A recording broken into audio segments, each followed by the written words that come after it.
Zali kyasinze okuba natenga likola bulungi mu Bwakabaka bwa Buganda. Katikkiro wa Buganda ekitiibwa Katikkiro Mayiga wasinzidde nate n'asaba abakulembera amasaza ag'enjawulo sakati n'abaami ba Kabaka okufaayo okukola kyonna ekisoboka okulaba nga Buganda edda ku ntikko nga buddu ekutte kyakubiri.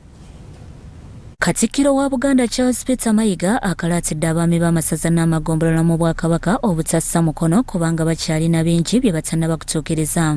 Awo n'ekitiibwa kya Buganda tuyimba twesiimye nnyo olwa Buganda yaffe. Tuyinza kubeera awo ng'ate tusonookerera ng'ate twezinzezinze tusikotesa emitwe. Tulina okulaga nti twesiimye n'amaanyi kubanga abeekubagiza si ba mulembe mutebi.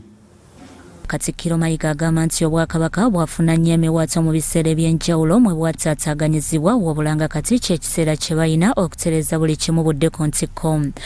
Kale tulina omulimu munene ffe abaami Kabaka baayatudde erinnya okulaba nti tuddamu okuzimba ebintu byaffe.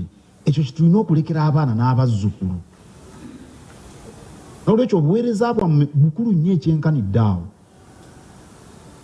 Bukulu nnyo ekyenkanidde awo. Tewali kubongoota.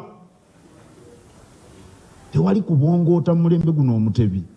Okwogera ebyo byonna Katikkiro abadde mu nsisinkano n'abakulembeze b'amasaza n'amagombolola etegekeddwa okulangirira essaza n'amagombolola agakizigane waago mu mpeereza y'emirimu omwaka gw'ebyensimbi 2022-2023. Owookuna ye Kyaddondo obubonero 65 n'obutuntundu 6.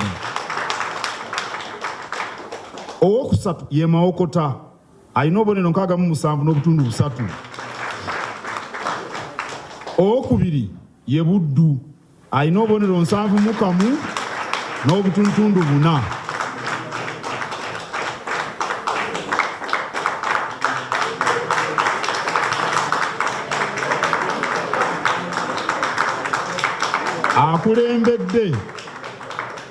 Akulembedde ye Bulemeezi.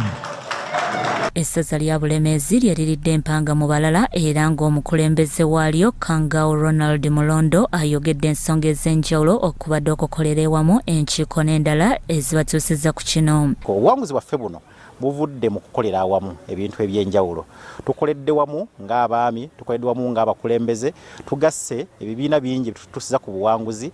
Abakulembeze bali bannabyabufuzi ne tubakolamu ekibiina Bulemeezi Leaders Forum. Essaza lya Buddu lye lizzeeko Mawokota n'eba ey'okusatu awo n'amalala ne gagoberera era nga mu kubasiibula Katikkiro abawadde amagezi ag'enjawulo ku kiki balina okuzzaako.